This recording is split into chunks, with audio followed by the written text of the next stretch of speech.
આ સમસ્ત માનવ સભ્યતાને જો આપણું સૌથી ઉત્તમ શાસ્ત્ર મળ્યું હોય તો ભગવદ્ ગીતા છે. અને અર્જુનના એક પ્રશ્નથી આખું ભગવદ્ ગીતા ભગવાન શ્રી કૃષ્ણએ માનવ જાતને સંબોધીને કહ્યું. તો જ્યાં સુધી સમાજ પ્રશ્ન નહીં કરે ને ત્યાં સુધી જ્ઞાનની સરવાણી નહીં ફૂટે.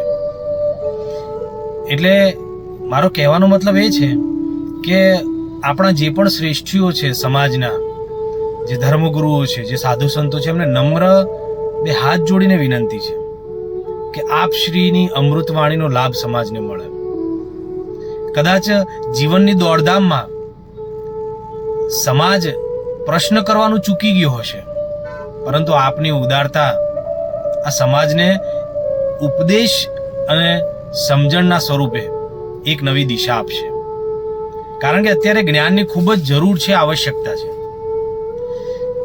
ભગવાન બુદ્ધે એમના શિષ્યોને કહ્યું હતું કે તમે ગૃહસ્થનો એક પણ દાણાની ભિક્ષા લો, એક પણ અન્નના દાણાની ભિક્ષા લો તો એની પાસે જે છે એ તમને આપે છે, તો તમારી પાસે જે છે એ સમાજને, ગૃહસ્થને આપવું જ જોઈએ. તમારી પાસે જ્ઞાન છે તો ઓછામાં ઓછા 5 વાક્યો ઉપદેશના, સમજણના ગૃહસ્થને આપો. એનાથી સમાજ અધોગતિથી બચશે.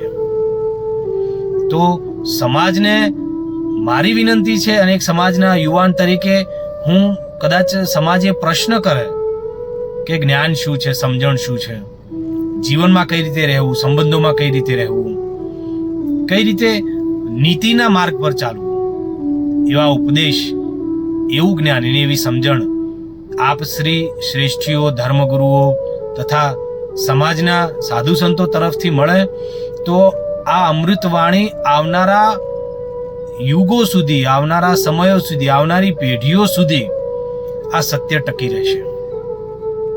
ધન્યવાદ.